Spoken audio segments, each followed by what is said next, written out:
धन्य भूमि मिथिला नगरिया की धाम पुनौरारे। धन्य भूमि मिथिला नगरिया की धाम पुनौरारे। ललना रे प्रगटल सिया सुकुमारी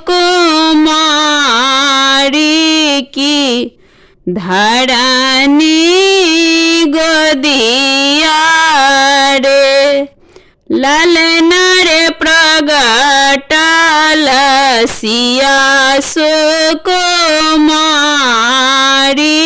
की धरनी गोदिया रे। मास बैसाख तिथि नवमी की शुभ पख इजोरिया रे।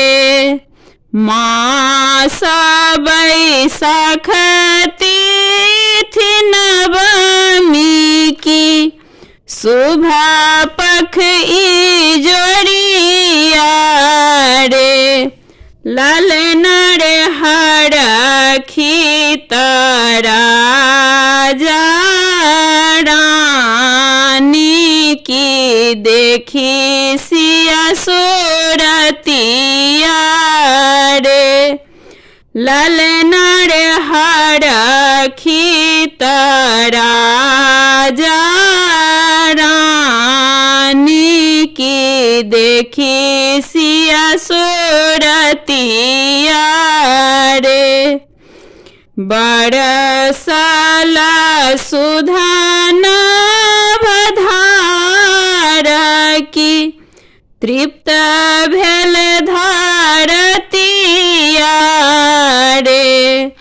बरसल सुधान बधार की तृप्त भेल धरतिया रे। ललना रे जागल भाग जनक जी के सियासन धिया रे।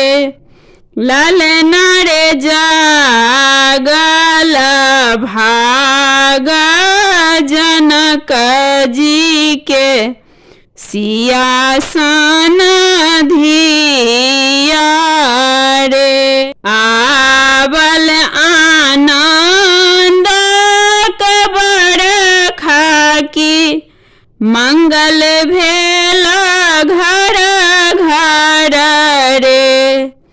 आवल आनंद कबर खाकी मंगल भेल घर घर रे। ललना रे बाजल लागे बाजा की चहुदिस सोहर रे।